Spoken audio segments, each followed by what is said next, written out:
Hare Krishna, Subhendu, Namaskar. Hare Krishna, Hare Krishna.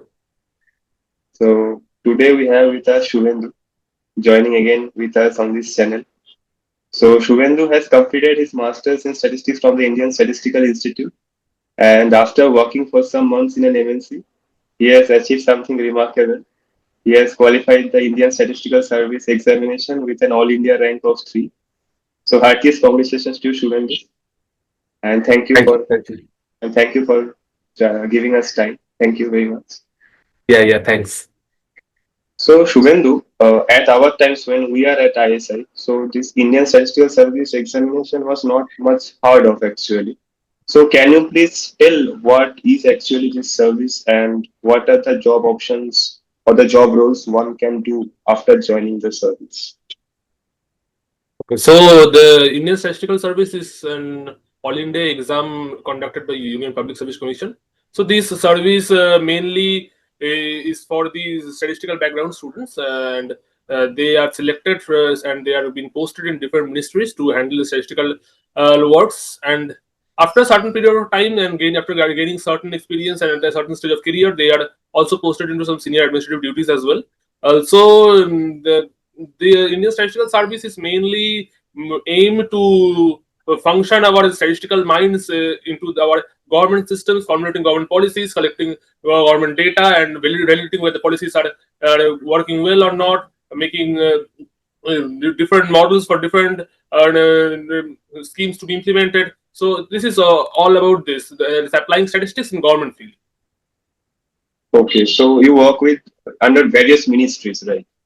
Yeah, and we work with various ministries, and the initial posting is done in Ministry of Statistics and Program Implementation, that is mostly, and thereafter we get channelized into different ministries as far as the need.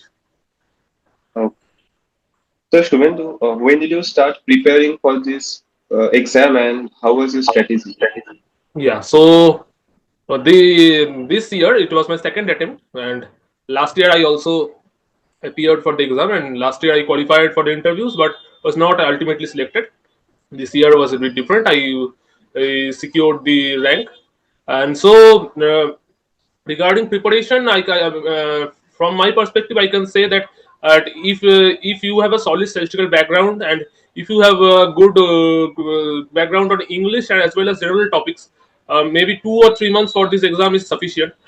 But for that reason, you have to reach a stage where you are fluent not only in statistics but also in general science topics, the general knowledge topics as well. Because it is a UPSC exam and you are to work with public, so you have to gather some general knowledge which would help you to function your responsibilities. Okay. So, Shubhendu, as I was researching for the exam, so I found that there are six papers for the written exam, out of which four are statistical papers and one is general studies and another is English. So, Yes. we'll come to the statistics part later. So first the general studies and the English, how much are they important for the exam? Can you please tell?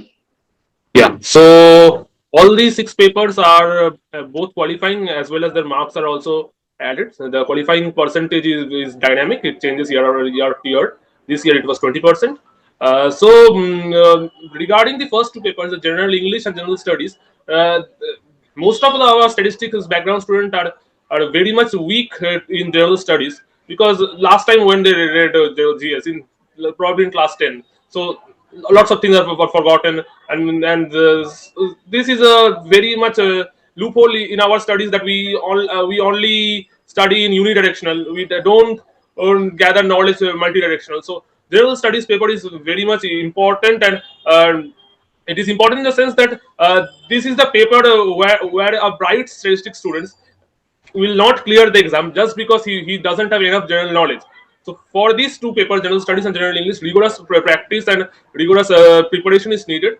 For general English, if you are from English medium background or have a habit of reading English newspapers regularly, that is sufficient.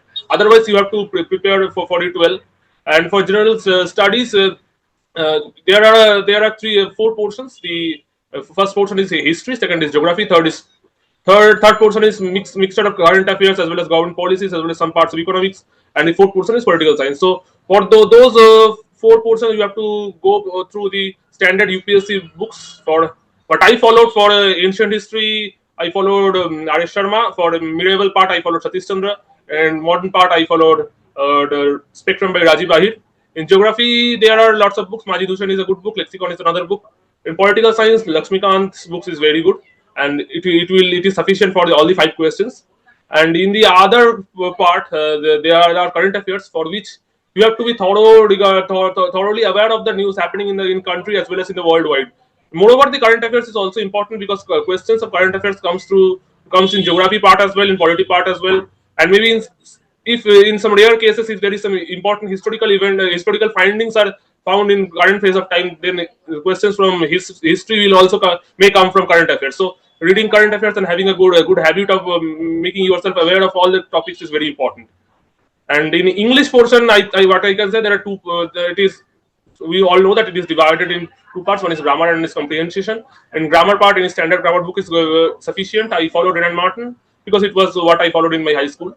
And in comprehension part, practice is important. You have to increase your vocabulary as well. So if you start reading newspaper, that will also help. And what I can suggest that you can, and what I have done as well, I have gathered a book which contains the collection of all the questions of a in UPSC General English paper, that is UPSC Civil Service Examination. There is a General English paper. The syllabus is quite similar to the ISS General English paper, so you can practice the past year questions from there as well. So I think this will help. Okay. So can you please describe the question pattern for both general studies and English, like how many questions from each topic? Yeah. So in coming first to general English, there is a essay of 800 marks. There are usually 5 topics are given. You have to write about one topic as per your comfort, and it consists of 30 marks. That is 800 words, 30 marks. Then there is a summary writing. You have to write the content of a passage given in 1/3 of its total word length.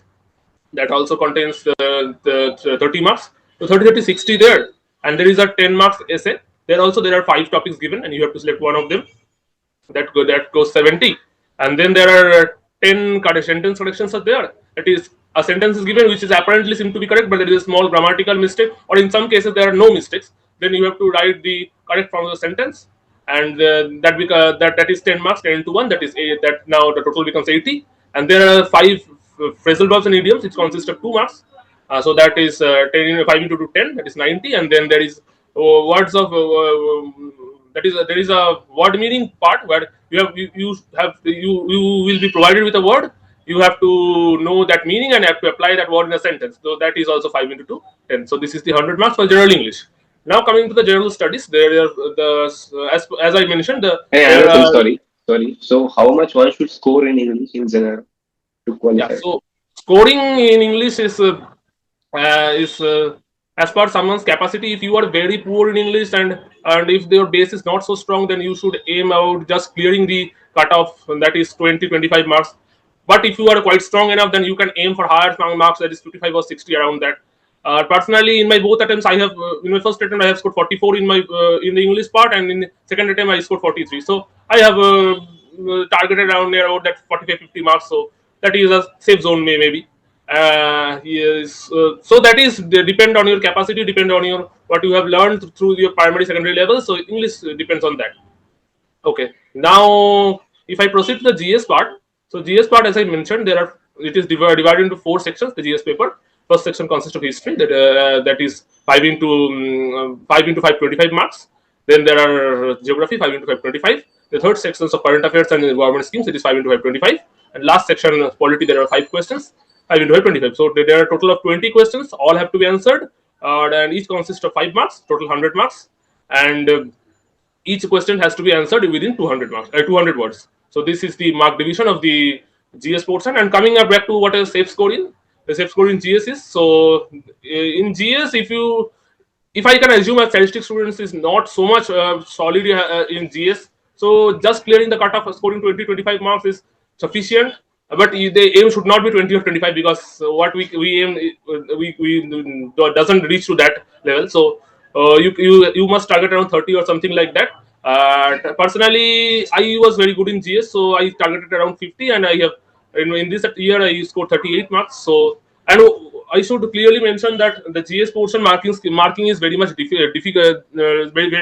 They used to check the answers very harshly. So one can expect at most, if one has written an answer very good, if he is very much confident, then also one can expect around 2 or 2.5 marks in each question, because marking is not so much good in the GS paper. It is not so much scoring, to be frank. So for a safe spot, you have to attempt around 12 to 15 questions in a GS paper, and that will give you a 25 to 30 marks. Then I think that is a good score. And if you just know the word, and you just know one word of the question, and you try to make your own answer there without any prior experience, prior knowledge, then it should be very much clear that you will get a big zero, because the UPSC exam, it doesn't work like that.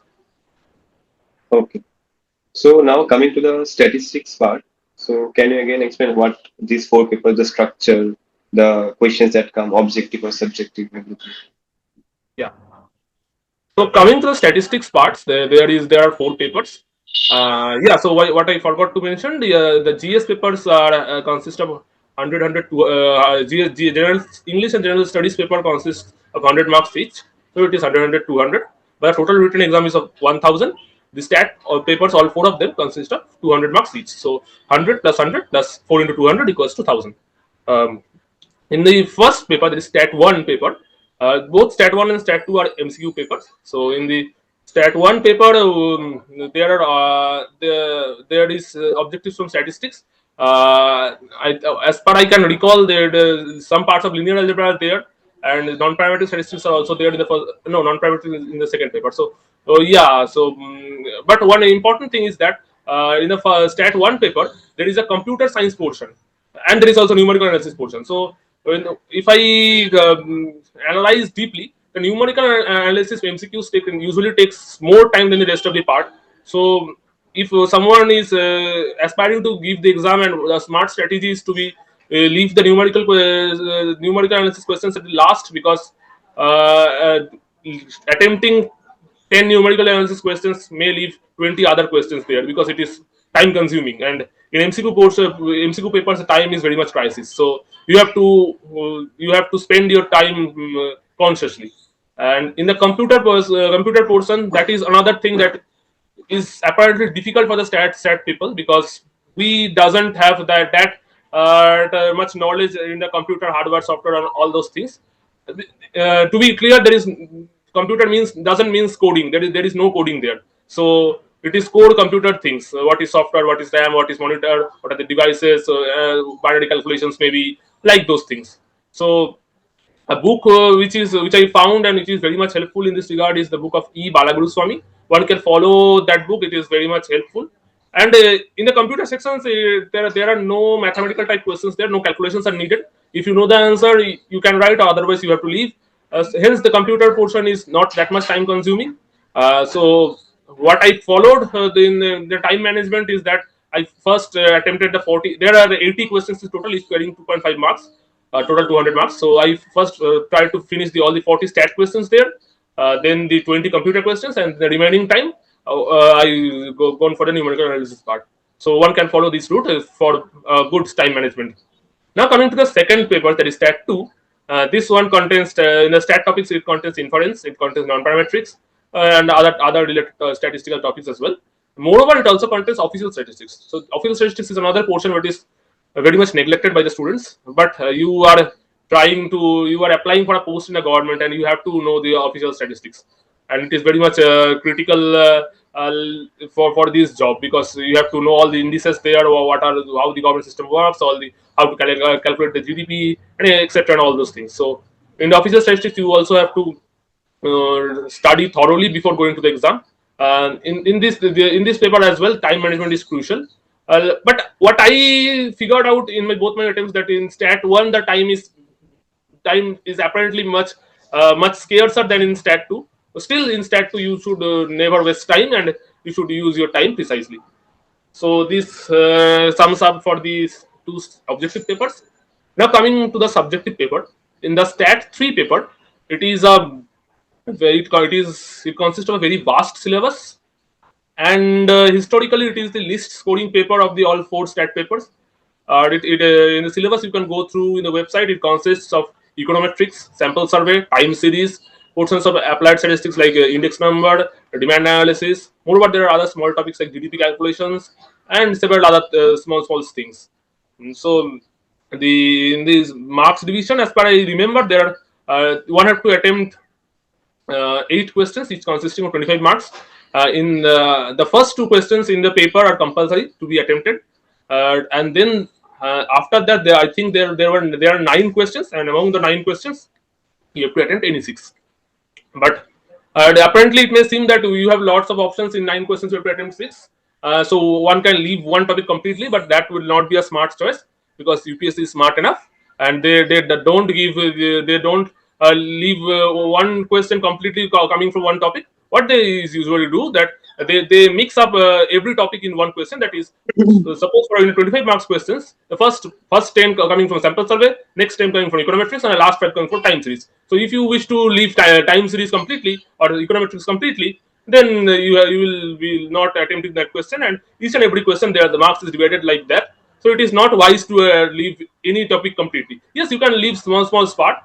For example, in time series analysis, you can leave the ARIMA part. You will attempt for the other part. Yes, you can do that small things, but it is not wise to leave the time series portion completely. You have to go through cover at least 70 to 80% of each topic to be there in the good marks.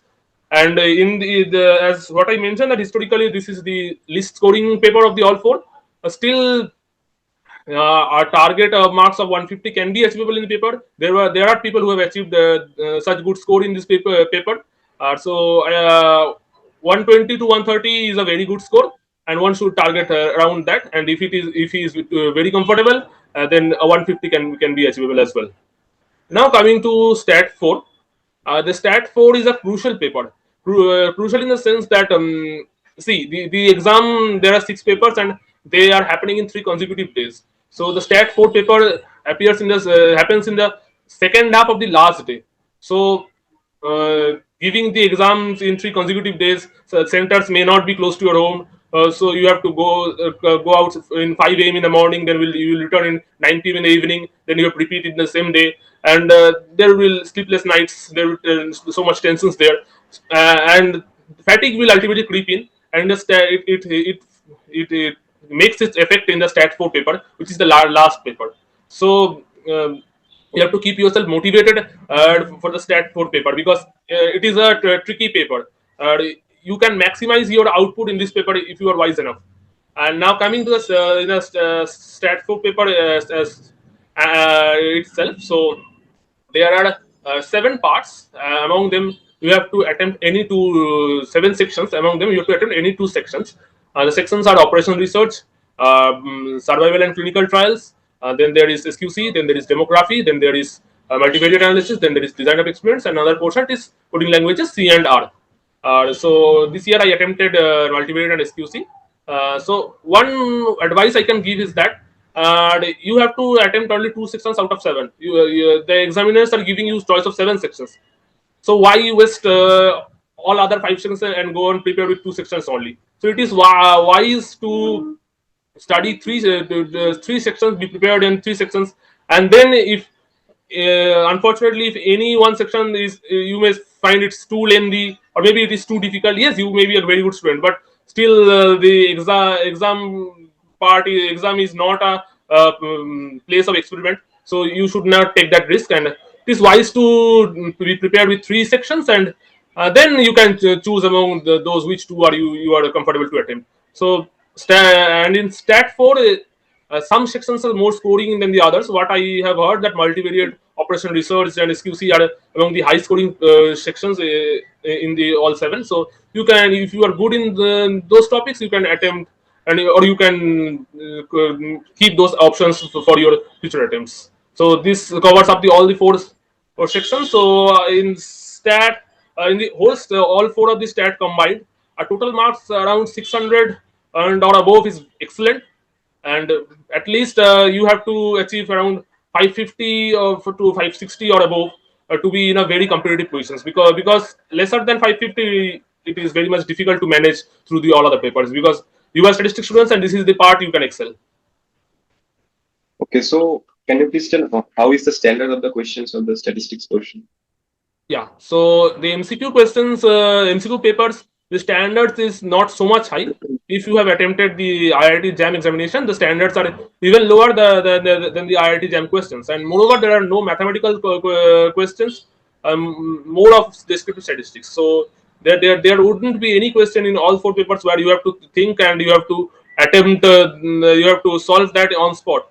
All questions you need prior knowledge, and for prior knowledge you need practice. So the syllabus is vast enough, you have to cover the whole syllabus and you have to practice times and times again, and to be very much prolific among writing those answers. And that is how you can ace this examination, because the syllabus is very much vast. Okay, so when so any mistake that you yourself has done or you have seen others doing it while preparing for the exam?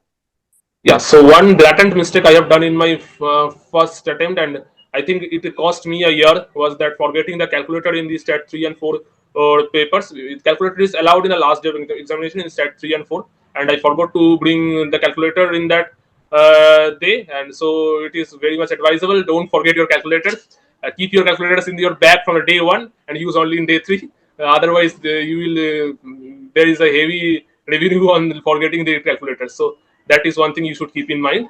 And moreover, this year as well, one of my friends, he unfortunately didn't clear the exam, but the mistake he has done is what I just mentioned, that he prepared only with two topics in the stat 4 paper: design of experiment and multivariate. And this year you can see in the past year questions, this year design of experiment was very much difficult, and he found himself in a miserable place. And if one large section like design of experience, that is section of 100 marks, and if you cannot score a good in that portion, then your chance is almost over. So that blunder you should never afford to yourself.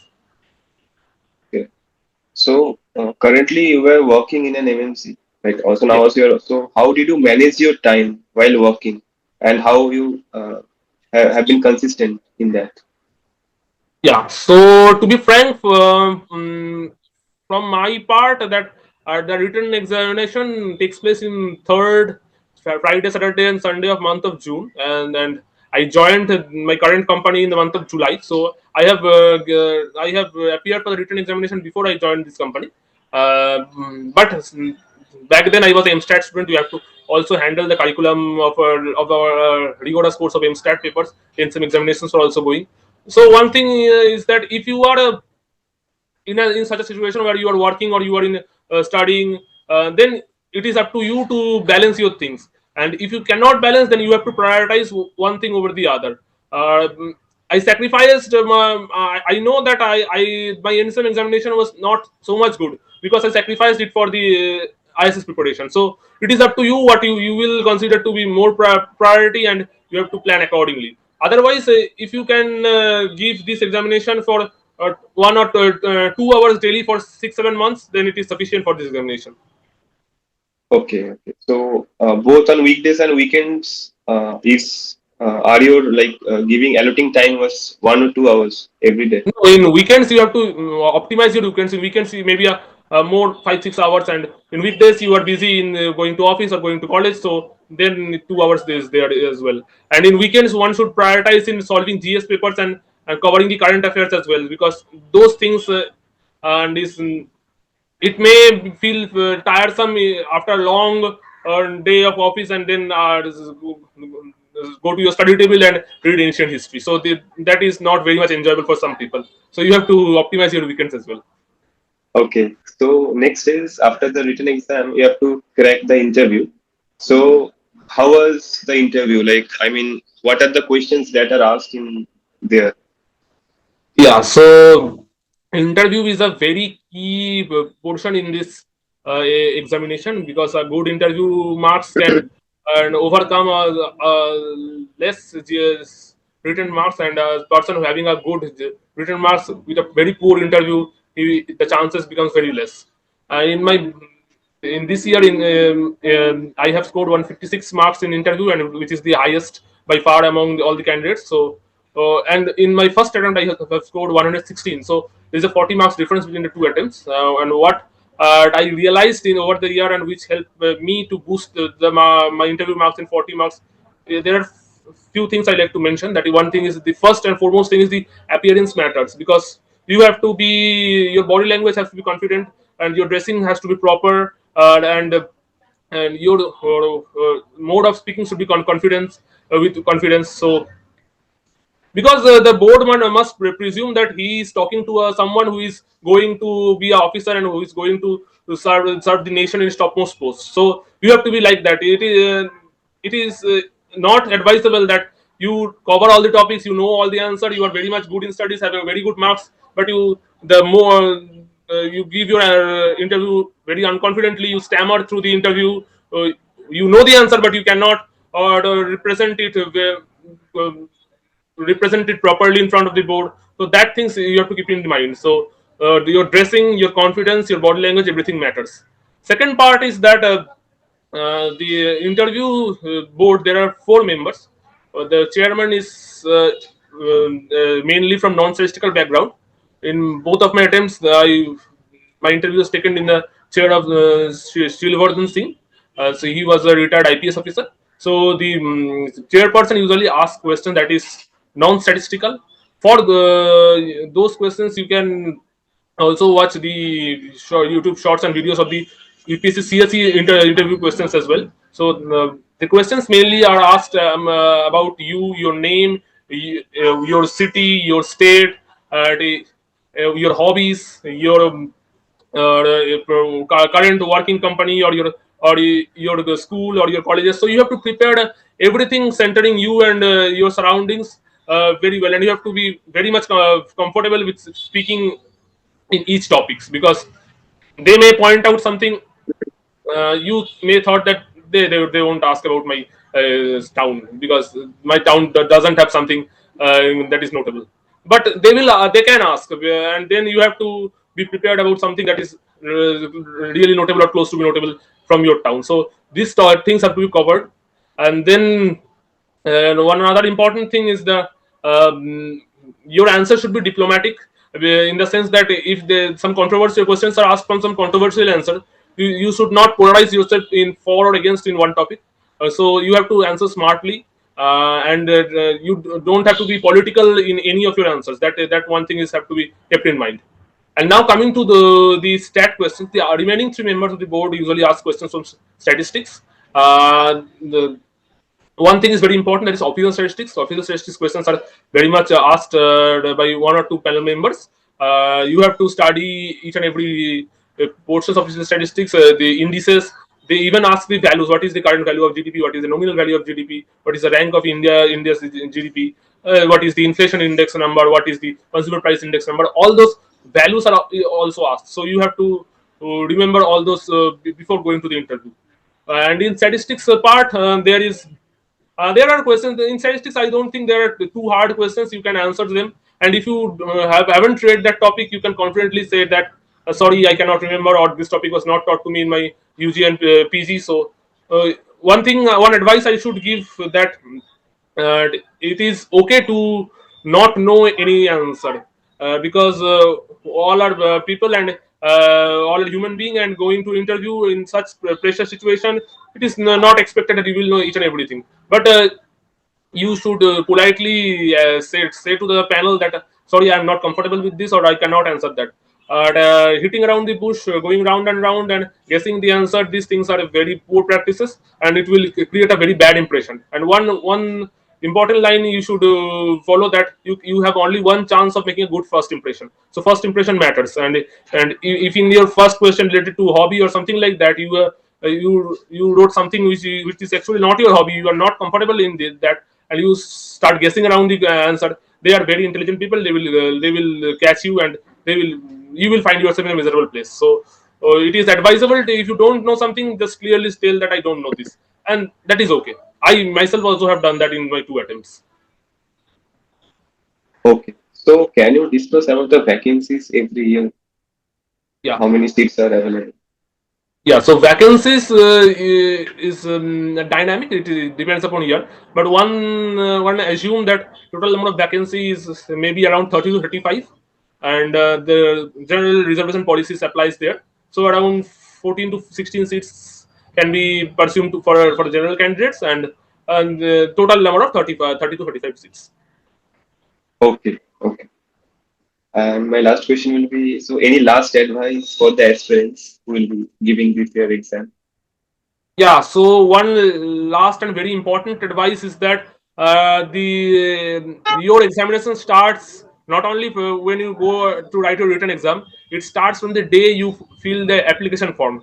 In a, yes, it can be of two ways. One thing is that when you fill the application form, you get a motivation and you have to clear that exam. That is a separate thing. But one important thing is that when you are writing the application, you are filling the application form. There are sections related to hobbies, your positions of responsibilities held, and all other personal informations. So you have to very carefully fill those personal information fields and hobby field and responsibility position fields, because if you are chosen for the interview, questions should be asked from there. So you have to be very careful.